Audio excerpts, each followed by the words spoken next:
bonjour à tous et à tous, j'espère que vous allez bien. On se retrouve pour une nouvelle vidéo, une vidéo de chasse sous-marine alors qu'il date de l'été dernier. Conditions pas ouf, comme vous voyez, on a affaire vraiment à un vent assez important, il y a un peu de houle, les vagues sont présentes, on va pas chercher à faire une grosse pêche sur ce genre de conditions. Là je vais sur un spot que je connais, qui est pas trop dangereux, que je maîtrise bien aussi. Toujours bien maîtriser les spots dans ce genre de conditions. Et on va pas chercher beaucoup de poissons. Bon, sur ce, générique et on commence tout de suite avec la vidéo.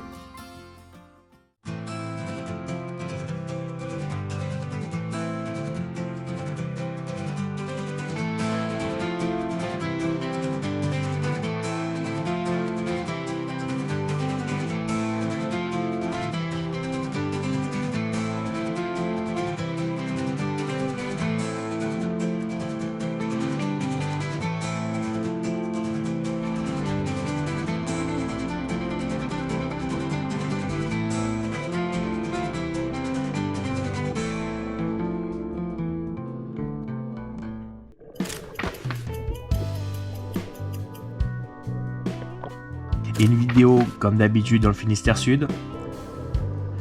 En plus, on va chercher qu'une seule espèce de poisson dans ces conditions-là. On peut tomber sur du bar aussi, c'est vrai. Mais là, je vais faire une chasse assez rapide, assez simple. On va chercher de la vieille. Comme vous le voyez, beaucoup de sable, très sale. Et là, je vais chercher sous un rocher que je connais bien, qui est un rocher assez isolé, donc assez simple à chasser dans ce genre de conditions. Même si, comme vous voyez, ça bouge pas mal au niveau de ce rocher, donc faire assez attention.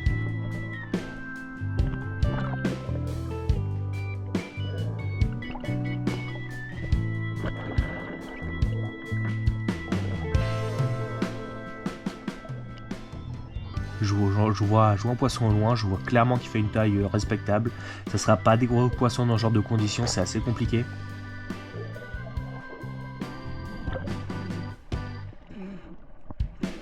Et vous voyez, je me décale assez vite du rocher.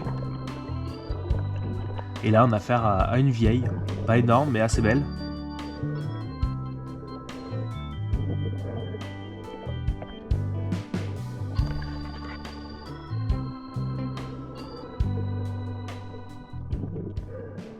Le tir par contre est parfait, en pleine tête, les deux yeux.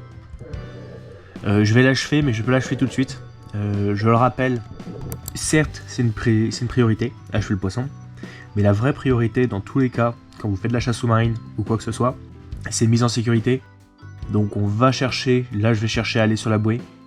Je vais me mettre derrière la bouée dans une zone beaucoup plus calme. Un tout petit peu écarté du rocher, je suis à peut-être 10-12 mètres de la bouée, on n'est pas très loin forcément, mais c'est pas juste à côté. Je vais me mettre sur la bouée et à ce moment-là, j'achève le poisson. Comme je l'ai dit, sécurité avant tout, je vais pas risquer de me taper la tête contre le rocher pour, entre guillemets, achever le poisson plus rapidement. Mais évidemment, en fonction des conditions, faites-le toujours le plus rapidement possible. Bon, là je suis sur notre zone, une zone aussi intéressante, déjà plus calme. Même si on voit quand même qu'il y a du courant et on voit aussi que c'est chargé quoi, on voit pas grand chose. On va chercher comme j'ai dit, entre les roches, dans des zones assez ouvertes. Mais là ça va, on est quand même beaucoup plus protégé que dans la zone de tout à l'heure. Il est aussi bien plus tard, très peu de poissons, il y a un peu de vie au fond mais c'est pas non plus extraordinaire.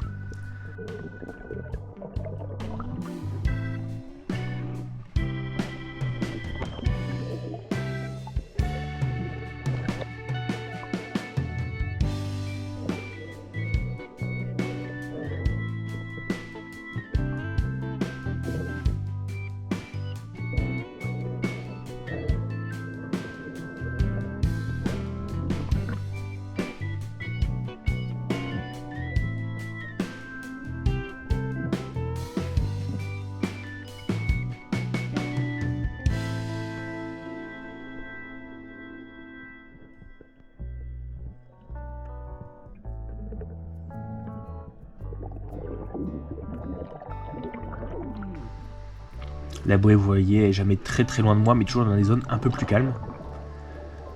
Pour me permettre déjà de trouver facilement la zone calme, et aussi de me mettre directement en sécurité si je tire un poisson.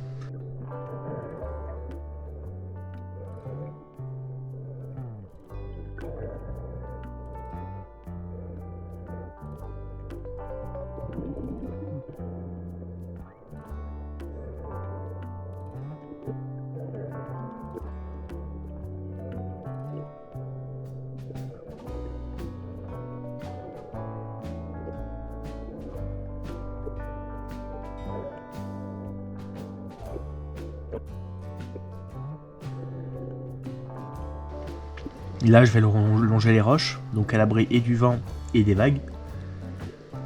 Et là, on le voit tout de suite, bah, ça bouge moins.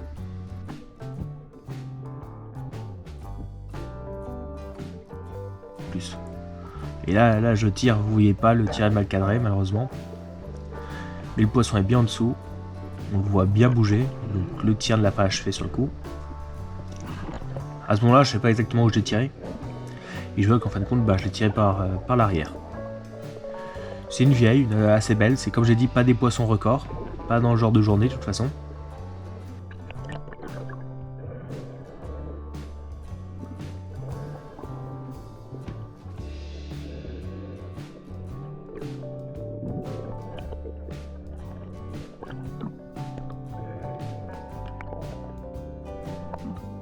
Là, je vais déjà sécuriser le poisson. Donc en faisant en sorte que la flèche passe le poisson.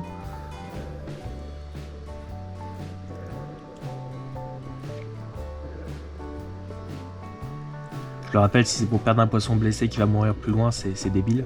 C'est pas le but de la chasse, ça l'a jamais été. Et là, je vais l'achever assez rapidement. Je vois qu'il y a une pierre à côté, une roche où le courant est assez faible. J'hésite pas, faut toujours s'aider de ce qu'on a.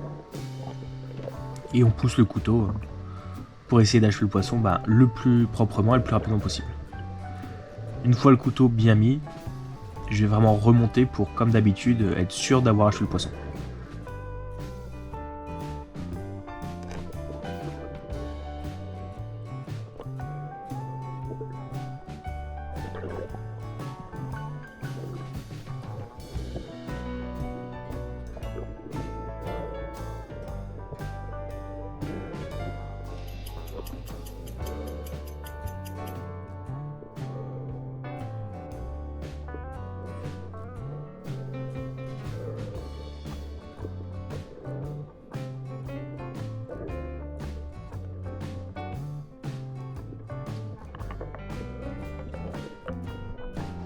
Là, une autre scène, je vais commencer à partir pour rentrer. On est sur vraiment la fin de la chasse à ce moment-là. Donc l'eau s'est bien calmée, mais les poissons sont pas là. De toute façon, quand ça bouge comme ça, à part certaines zones où on va faire du bar, et où c'est beaucoup plus difficile de chasser.